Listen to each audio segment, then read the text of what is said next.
오늘도 주 안에서 좋은 날 되시기를 바랍니다. 우리 같이 사도신경으로 신앙을 고백하시고 하나님 앞에 예배하겠습니다. 나는 전능하신 아버지 하나님, 천지의 창조주를 믿습니다. 나는 그의 유일하신 아들, 우리 주 예수 그리스도를 믿습니다. 그는 성령으로 잉태되어 동정녀 마리아에게서 나시고 본디오 빌라도에게 고난을 받아 십자가에 못 박혀 죽으시고 장사된 지 사흘 만에 죽은 자 가운데서 다시 살아나셨으며 하늘에 오르시어 전능하신 아버지 하나님 우편에 앉아 계시다가 거기로부터 살아있는 자와 죽은 자를 심판하러 오십니다. 나는 성령을 믿으며 거룩한 공교회와 성도의 교제와 죄를 용서받는 것과 몸의 부활과 영생을 믿습니다. 아멘. 찬송가 447장 이 세상 끝날까지 우리 1절 2절 부르겠습니다. 447장입니다.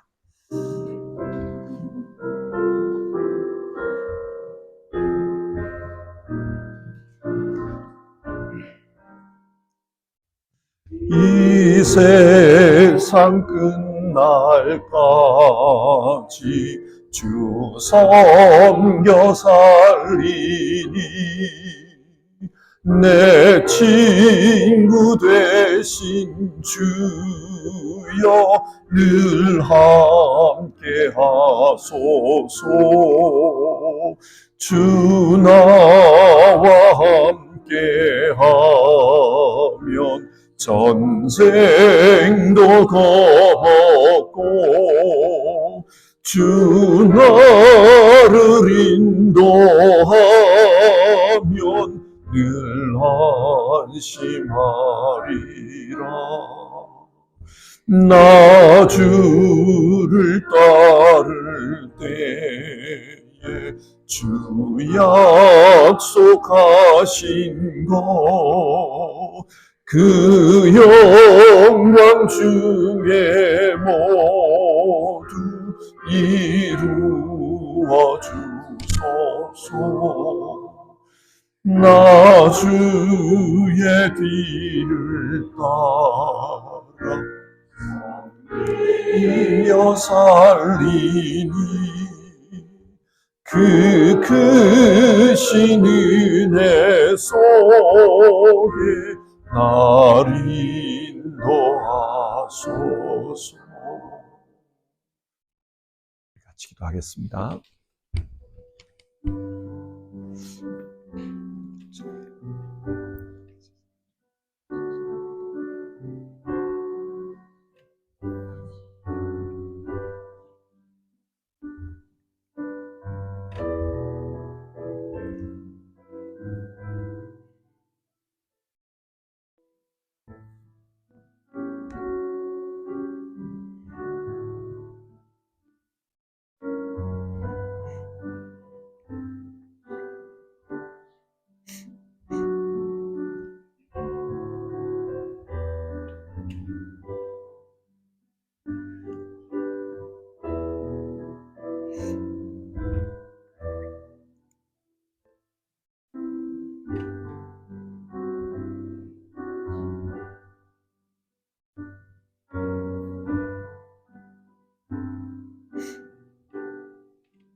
함께 성경 말씀을 보시겠습니다. 요한복음 11장 45절부터 57절까지 말씀을 같이 보겠습니다. 11장 45절에서 57절 한 절씩 교독하시고 마지막 절은 같이 읽도록 하겠습니다. 45절입니다.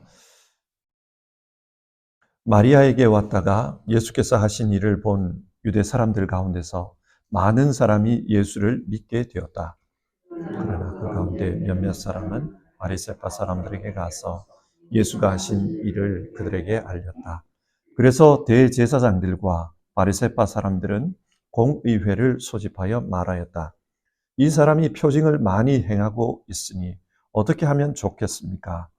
이 사람을 그대로 두면 모두 그를 믿게 될 것이요.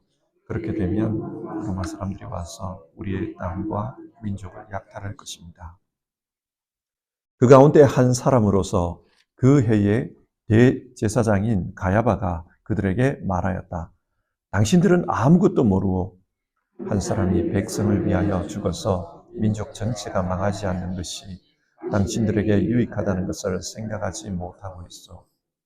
이 말은 가야바가 자기 생각으로 한 것이 아니라 그 해의 대제사장으로서 예수가 민족을 위하여 죽으실 것을 예언한 것이니 민족을 위할 뿐만 아니라 흩어져 있는 하나님의 자녀를 모아서 하나님 하나가 되게 하기 위하여 죽으실 것을 예언한 것이다. 그들은 그날로부터 예수를 죽이려고 모의하였다. 그래서 예수께서는 유대 사람들 가운데로 더 이상 드러나게 다니지 아니하시고 거기에서 떠나 광야에서 가까운 지방 에브라임이라는 마을로 가서 제자들과 함께 지내셨다. 유대 사람들의 유월절이 가까이 다가오니 많은 사람이 자기의 몸을 성결하게 하려고 유월절 전에 시골에서 예루살렘으로 올라왔다.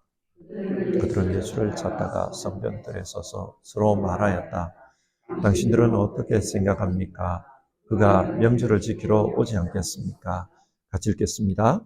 대제사장들과 바리새파 사람들은 예수를 잡으려고 누구든지 그가 있는 곳을 알거든 알려달라는 명령을 내려두었다. 아멘.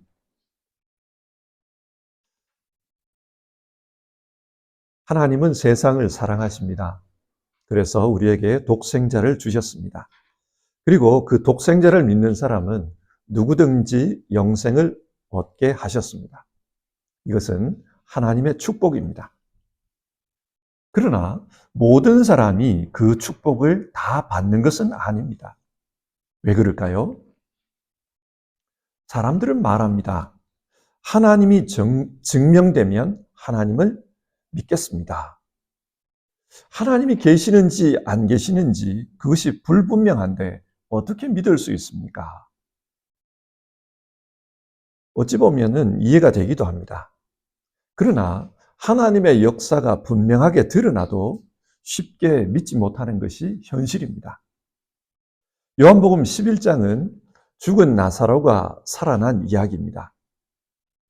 그를 통해서 예수님이 어떤 분인지 주님은 드러내십니다. 나는 부활이요 생명이니 나를 믿는 사람은 죽어도 살고 살아서 나를 믿는 사람은 영원히 죽지 아니할 것이다. 내가 이것을 믿느냐? 예수님은 생명이십니다. 그래서 죽은 자를 살리고 살아있는 자들도 죽지 않고 영원히 살 수 있도록 하시는 분입니다. 예수님을 믿으면 영생합니다. 많은 사람들이 이 사건을 보았습니다. 나사로의 장례식에 왔다가 다 보았습니다. 그래서 45절을 보면 마리아에게 왔다가 예수께서 하신 일을 본 유대 사람들 가운데서 많은 사람이 예수를 믿게 되었다. 그렇게 말합니다. 많은 사람이 예수님을 믿게 되었습니다. 하지만 모든 사람이 믿은 것은 아닙니다. 46절을 보면 그러나 그 가운데 몇몇 사람은 바리새파 사람들에게 가서 예수가 하신 일을 그들에게 알렸다. 여기서 알렸다는 말은 고자질했다는 뜻입니다. 예수님을 곤경에 빠뜨리는 그런 일을 한 것입니다. 여러분, 왜 세상에는 이런 현상이 나타나는 것일까요? 예수님께서 하나님의 아들이심을 드러내도 왜 모든 사람이 그 예수님을 믿는 것은 아닐까요? 오늘 성경 말씀은 믿는 사람과 믿지 못하는 사람의 차이에 대해서 말해줍니다. 그리고 그런 상황 속에서 역사하고 계시는 하나님의 능력에 대해서도 말씀해 줍니다. 오늘 성경 말씀을 통해서 우리가 믿는 믿음, 그리고 우리가 살아가는 이 세상에 대해서 같이 한번 생각해 보도록 하겠습니다. 나사로의 사건으로 말미암아 많은 사람들이 예수님을 믿고 따른다.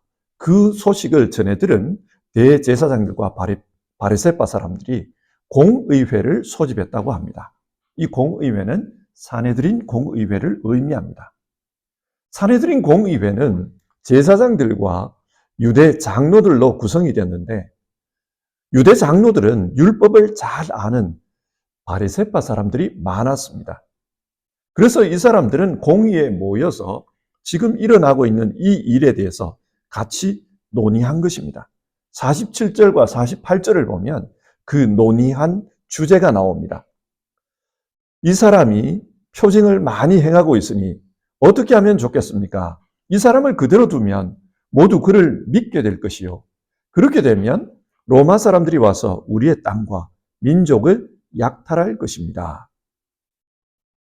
예수님이 우리를 영생에 이르게 하는 생명이라는 것을 보고 많은 사람들이 예수님을 따르고 있습니다. 그러자 이 지도자들이 생각한 것은 이렇게 되면 나라가 위험해질 수 있다. 그렇게 생각했다는 거예요. 왜 나라가 위험해진다고 생각합니까?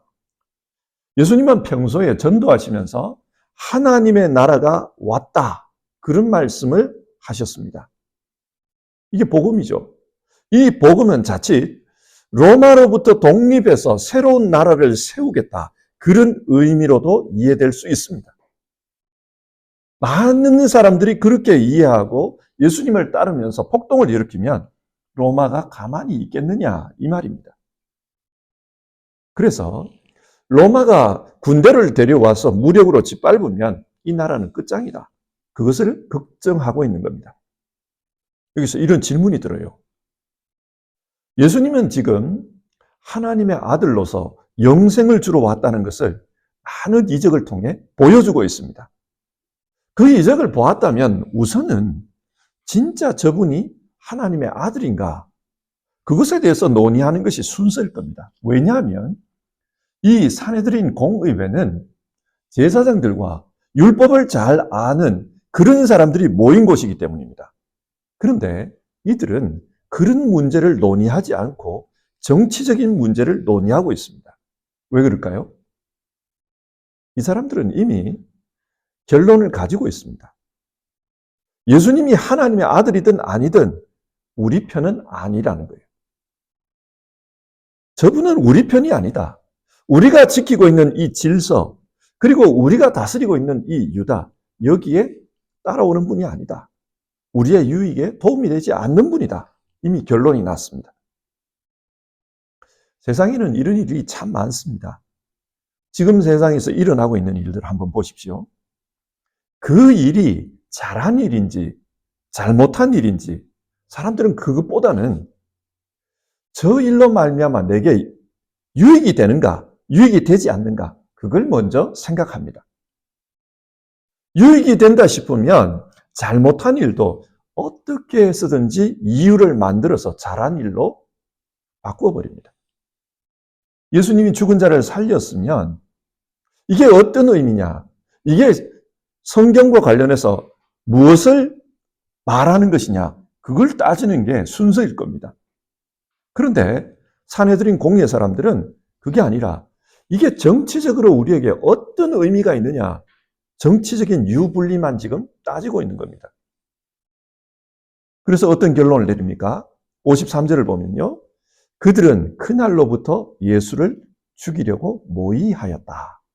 정치적인 결정을 내렸습니다. 죽여야 된다. 지금 안 죽이면 위험하다. 결정을 내렸습니다.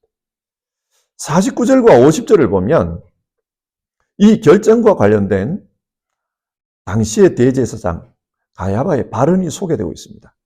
가야바가 말하기를 아이고 이 사람들아, 한 사람이 죽어서 민족 전체가 망하지 않는 것이 그게 좋은 것 아니냐, 그런 말을 했다는 거예요. 이 말은 예수님을 희생시켜서라도 우리의 정치적인 안전을 도모하자, 그 말입니다. 요한은 이런 이야기를 통해서 예수님이 정치적인 희생양으로 그렇게 돌아가셨다는 것을 밝히고 있는 겁니다. 자, 이렇게 결론이 내려지자 예수님의 복음 활동에도 제동이 걸립니다. 그래서 54절을 보면 더 이상 드러나게 다닐 수가 없었다. 그렇게 말합니다. 드러나게 다닐 수가 없으면 복음을 전할 수가 없습니다. 그래서 예수님은 예루살렘에서 멀리 떨어진 곳, 광야에서 가까운 에브라임이라는 마을에 가서 주님의 때가 될 때까지, 6월절이 올 때까지 거기에 계셨다고 합니다. 복음사에게 큰 어려움이 생긴 겁니다. 자, 유대 사람들은 이 정치적인 결정을 통해서 자기들의 목표를 이루려고 했고 결국 복음사역의 어려움을 초래했습니다. 그리고 사람들의 여론도 조금씩 움직이기 시작합니다. 많은 사람들이 예수님의 행한 일을 보고 예수님을 믿었다고 했습니다. 그런데 조금씩 여론이 바뀌기 시작해요. 대제사장이 한 사람을 죽여서라도 우리 민족 전체가 사는 게 그게 좋은 거 아니냐? 그게 무슨 문제냐? 이런 말에 사람들이 설득이 된 겁니다. 그래서 55절과 56절을 보면요. 6월절 명절을 지키러 온 사람들의 대화가 나오는데 그들이 예수님을 찾았다는 거예요. 왜 찾았는가? 57절을 보면 대제사장들과 바리새파 사람들은 예수를 잡으려고 누구든지 그가 있는 곳을 알거든 알려달라는 명령을 내려두었다. 예수님을 보면 신고하라고 했기 때문에 예수님을 찾고 있었다. 그 말입니다. 시간이 지나면서 일반인들도 저분은 하나님의 아들이다. 그거보다는 정치적으로 유불리를 생각하는 거예요. 그러면서 지도자들의 말에 설득이 되어서 예수님이 어디 있는지 오면은 신고해야 된다. 그런 생각을 하고 있다는 겁니다. 이처럼 사람들이 하나님을 믿지 못하는 이유는 하나님이 계시는가 계시지 않는가 존재에 대한 불확실성 때문이기도 하지만 사실은 내게 유리한가 불리한가 그 이유가 더 큽니다. 왜 그렇습니까? 하나님이 계시면은 자기가 살아가는데 어려울 수 있기 때문입니다. 하나님께서 보고 계십니다. 그러면 그 삶을 자기 마음대로 살 수가 없습니다. 죄 지을 수 없습니다. 욕심을 따라 살 수 없습니다. 그러다 보니 하나님이 있는가 없는가 가급적이면 부정하고 싶은 거예요. 죽은 사람이 살아나는 사건을 봐도 하나님이 있는가 없는가 부정하고 싶은 거예요. 로마서 1장을 보면 하나님께서 이 세상을 만드실 때에 보이지 않는 하나님의 신성과 능력을 드러내 놓으셨다. 성경 그렇게 말합니다. 그래서 바울은 이 세계를 보건대 우리는 하나님의 존재에 대해서 더 이상 말할 게 없다는 거예요. 자기가 안 믿는 것에 대해서 핑계댈 수 없느니라 그렇게 말합니다. 그럼에도 불구하고 사람들은 하나님을 믿지 않습니다. 왜 믿지 않는가? 자기에게 불리하기 때문입니다. 이게 죄입니다. 어둠은 빛을 싫어하듯이 죄는 하나님을 싫어합니다. 그래서 죄성을 가진 인간들은 어떻게 해서든지 하나님을 부정하고 자기 마음대로 사는 것을 정당화하려는 성향을 보입니다. 당시 유대 지도자들은 자신들이 가지고 있는 그 정치적인 기득권, 유대를 다스릴 수 있는 그 기득권, 그리고 그로 말미암아 생기는 경제적인 기득권, 이런 것을 포기하기가 어려웠습니다. 그래서 나사로가 살아났다, 예수께서 그렇게 하셨다, 그 이야기를 들었지만 예수님을 믿기가 어려웠습니다. 내게 있는 것을 포기하기가 어렵기 때문입니다. 믿음은 자신의 유익보다 하나님에 대한 관심이 더 클 때, 그때 가능합니다. 참과 거짓, 진리에 대한 관심이 더 클 때, 그때 진지하게 믿음을 가질 수 있습니다. 믿음은 내게 유익한가 유익하지 않은가 이 문제가 아닙니다. 참과 거짓, 거기에 대한 관심이 있을 때, 그때 믿음으로 우리는 접근할 수 있습니다. 계속해서 성경을 보겠습니다. 사람들은 지금 자기 욕심 때문에 하나님을 믿지 않습니다. 그리고 그로 말미암아서 복음 사역에 어려움이 생겼습니다. 그러나 하나님은 이런 인간의 악함 속에서도 자신의 구원 역사를 이루어가고 계셨다. 성경 그걸 말합니다. 51절과 52절을 보십시오. 가야바는 자신들의 정치적 유익 때문에 예수님을 희생시키고자 했습니다. 그런데 오늘 성경을 보면 그 가야바의 말이 예언이 되고 말았다. 그것을 이야기합니다. 유대 민족을 살리고 흩어진 하나님의 자녀를 모으기 위해서 이런 일이 일어난 것이다. 그렇게 이야기하고 있어요. 여기서 흩어진 하나님의 자녀란 이방인들을 가리킵니다.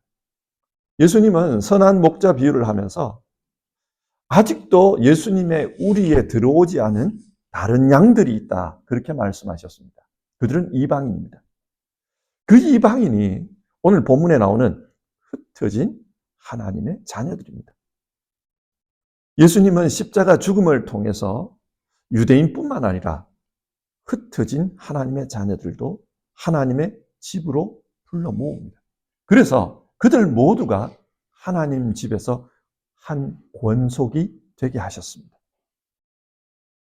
이처럼 가야바는 악한 의도에서 한 말이었지만 하나님은 그것을 바꾸사 하나님 나라를 이루는 예언이 되도록 하셨다는 겁니다. 성경에는 이와 관련된 말들이 많이 나와요. 예를 들어서 한번 생각해 봅시다. 요셉의 이야기입니다. 요셉의 형들이 요셉을 시기했습니다. 아버지가 요셉만 좋아하니까 그게 셈이 났고 그래서 시기했습니다. 그 결과 어떻게 합니까? 요셉을 이집트의 노예로 팔아버렸습니다. 자, 요셉을 시기한 것, 이게 하나님의 뜻입니까? 요셉의 형들에게 하나님이 나타나서 쟤 미워해라, 쟤 시기해라, 지 빨아라 그렇게 하셨습니까? 아니에요. 하나님께서 요셉을 이집트로 팔라고 했습니까? 아니에요.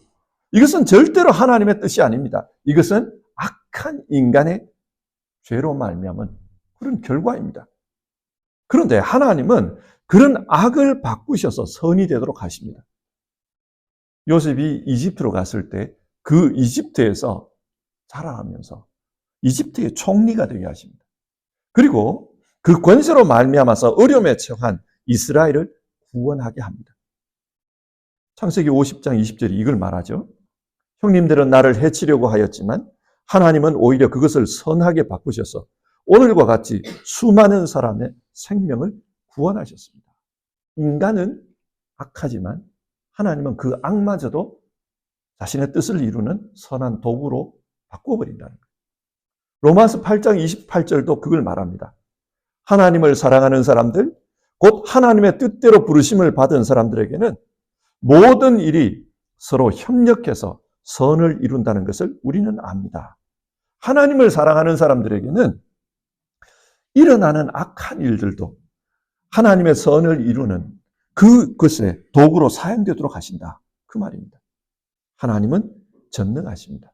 그 전능하심으로 악을 바꾸사 선이 되게 하십니다. 그래서 이 모든 것이 협력해서 하나님의 뜻을 이루는 통로가 되게 하신다. 오늘 성경 그걸 말합니다.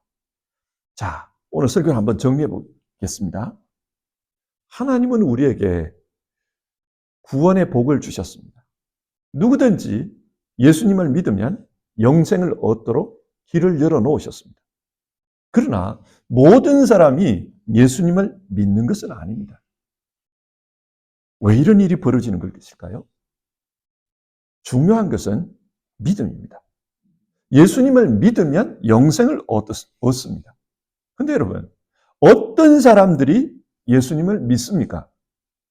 오늘 성경에 따르면 자기 이익에 눈먼 사람은 예수님을 믿을 수가 없습니다.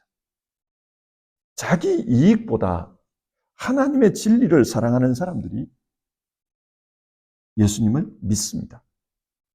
유대 지도자들은 하나님께서 표징을 보여주셨다. 그걸 들었습니다. 압니다. 하지만 자기들의 이익에 눈이 멀어버렸기 때문에 그 예수님을 믿을 수가 없었습니다. 성경은 돈을 사랑하는 것이 일만하게 뿌리다. 그렇게 말을 합니다. 자기 이익을 사랑하는 것이 악의 뿌리라는 말이죠. 그런데 사람들은 이것을 알면서도 이걸 용납을 해요. 허용을 해요. 저는 개인적으로 동성애를 반대합니다. 위험한 겁니다. 그런데 지금 일어나고 있는 한국의 상황을 보면은 불만스러운 게 있어요. 뭐냐면은 여러분, 한국에 작년 10월 달에 이 동성애를 반대하자 그래서 100만 성도들이 모여 집회를 했습니다. 이걸 반대하는 거 아니에요. 그런데 그 일에는 그렇게 열심을 내면서 이 돈 문제는 왜 이렇게 눈을 감을까요? 이해를 못 하겠습니다. 모든 악의 뿌리가 돈이라 그러는데 이 돈 문제에 대해서는 누구도 언급을 안 합니다. 이 욕심이 대한민국을 삼키고 있잖아요. 어떻게 보면 한국의 제일 큰 문제는 이 돈 문제인데 교회는 이걸 가지고 100만 성도, 1000만 성도가 모여서 기도합시다. 그런 소리 아무도 안 해요. 왜 그럴까요? 교회 안에 그런 사람들이 더 많습니다. 사회적으로 성공해서 부와 권력을 누리고 있는 사람들이 더 많습니다. 그 사람들이 눈치 보이기 때문에 이 말 못하는 겁니다. 그래서 누구에게도 눈치 보이지 않는 그런 이런 사례를 가져와서 모이자고 그렇게 말을 하는 겁니다. 여러분, 자기 이익에 눈이 멀어버리면 진리가 보이지 않습니다. 그리고 어떤 일이든지 이게 내게 유리한가 불리한가, 우리에게 어떤 의미가 있는가, 그것을 따지면서 내 편, 네 편을 나누는 그런 일들이 벌어진 겁니다. 내게 이익만 되면은 검은색도 흰색이라고 그렇게 말하는 시대가 오늘 우리 시대입니다. 우리는 분별력을 가져야 됩니다. 그리고 정말 진리를 사랑하는 마음으로 그렇게 살아야 합니다. 그래야 믿음으로 살 수가 있습니다. 또 오늘 성경이 우리에게 말하는 것은 하나님의 전능하심을 믿는 사람들이 믿음을 가질 수 있습니다. 비록 악이 성행할지라도 그 악이 이기는 것 같다 할지라도 하나님의 전능하심을 믿는 사람들은 믿음을 가집니다. 왜냐? 하나님은 그 악을 바꾸사 선이 되게 하실 수 있는 분이기 때문입니다. 오늘 본문이 보여주듯이 악한 가야바가 자기들의 기득권을 지키기 위해서 예수님을 희생시키자고 그랬습니다. 그런데 하나님은 이 악한 말들을 변화시켜서 모든 사람들을 구원하는 그런 십자가의 길, 그 길로 사용하셨다는 겁니다. 우리는 이런 하나님을 믿을 때 믿음으로 살 수 있습니다. 우리에게도 어려움이 많이 있습니다. 예수님도 어려움을 많이 겪었습니다. 믿음으로 살아도 어려움은 있습니다. 그러나 이 어려움 속에도 하나님의 전능하심은 역사되고 있다. 이것을 믿을 때 우리는 하나님을 믿을 수 있습니다. 오늘 성경은 우리에게 믿음으로 사는 자가 영생의 축복을 받는다. 그걸 말해줍니다. 우리 모두 이 믿음으로 살 수 있기를 바랍니다. 그러기 위해서는 내가 무엇을 사랑하며 사는가 그걸 따져봐야 합니다. 그리고 나는 지금 승리하는 것처럼 보이는 그것이 아니라 전능하신 하나님의 역사를 믿으며 사는가 그것을 따져봐야 합니다. 이 문제를 따지면서 우리 같이 기도하는 시간 가집시다. 찬송가 우리 부르겠습니다. 384장입니다. 384장 나의 갈 길 다가도록 우리 1절과 2절 부르겠습니다.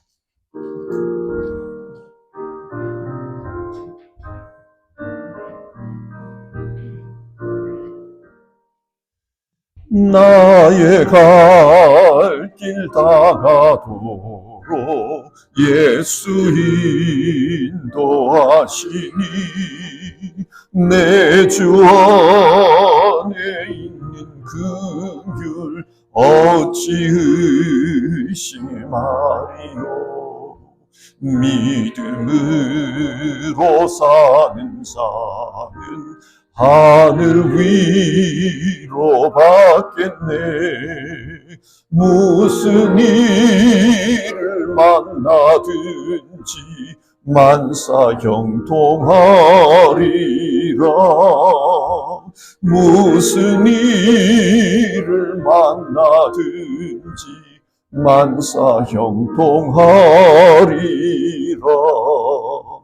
나의 갈 길 다가도록 예수 인도하시니 어려운 일 당한 때도 족한 은혜 주시네. 나는 심히 고단하고 영혼 매우 가라나 나의 앞에 반석에서 샘물 나게 하시네. 나의 앞에 반석에서 샘물 나게 하시네. 자, 우리 같이 기도해 봅시다.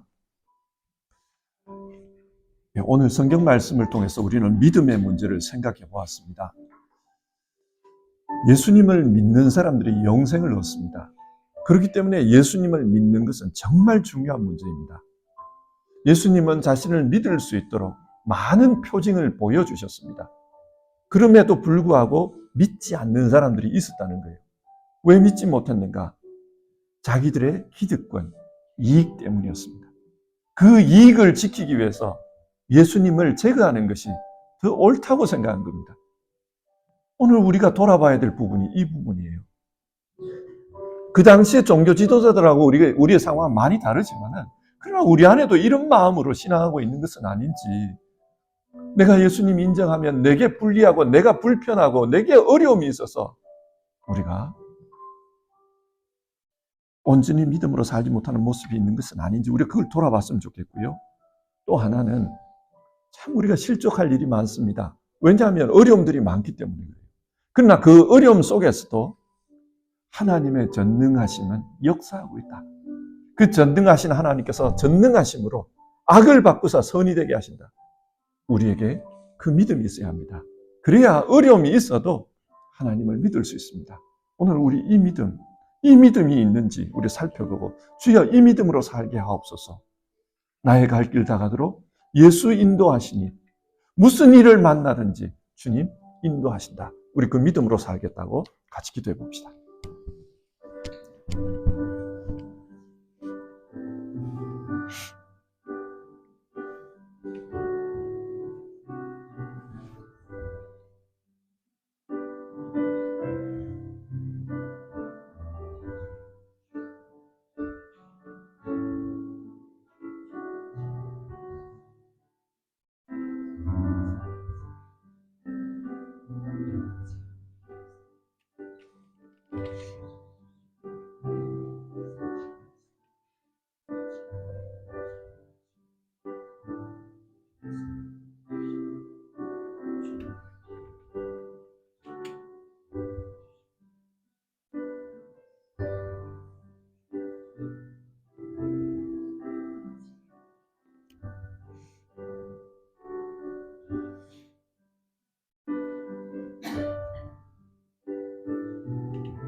하나님, 오늘 성경 말씀을 읽으면서 정말 바른 믿음으로 살아야 된다는 것을 우리가 알고 또 그렇게 살기를 마음으로 다짐합니다.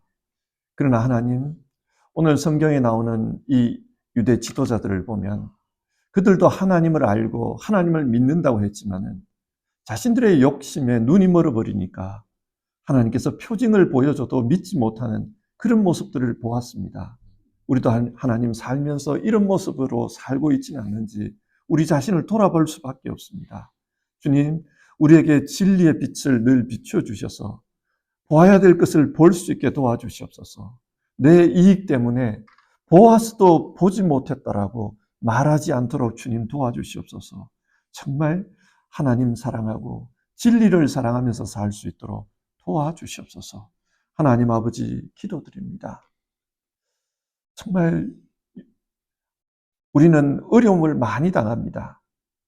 자기 개인의 삶에서도 어려움이 있고 가정과 사회생활에서도 어려움이 있습니다. 믿음으로 살면서 영적인 어려움도 있습니다. 그러나 그런 어려움 속에서 어려움만 보면 실족할 수밖에 없습니다.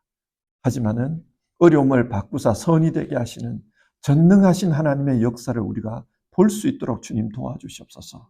하나님, 그래서 실족하지 않고 끝까지 주님 따라갈 수 있는 그런 믿음의 사람들 다 되도록 우리와 함께하여 주시옵소서. 하나님 아버지, 오늘 하루도 주님 앞에서 나는 이런 믿음으로 살겠습니다. 주님 내게 믿음을 주시옵소서. 주님 나를 긍휼히 여겨 주시옵소서. 간청하며 하루를 시작하는 모든 분들에게 믿음의 역사가 강렬하게 일어나게 하시고 믿음의 복으로 주님께서 축복하여 주시옵소서. 우리 주님 예수님의 이름으로 기도드립니다. 아멘. 주기도문 하겠습니다. 하늘에 계신 우리 아버지, 아버지의 이름을 거룩하게 하시며 아버지의 나라가 오게 하시며 아버지의 뜻이 하늘에서와 같이 땅에서도 이루어지게 하소서.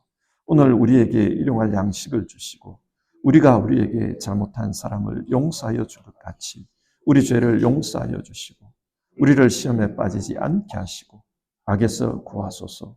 나라와 권능과 영광이 영원히 아버지의 것입니다. 아멘.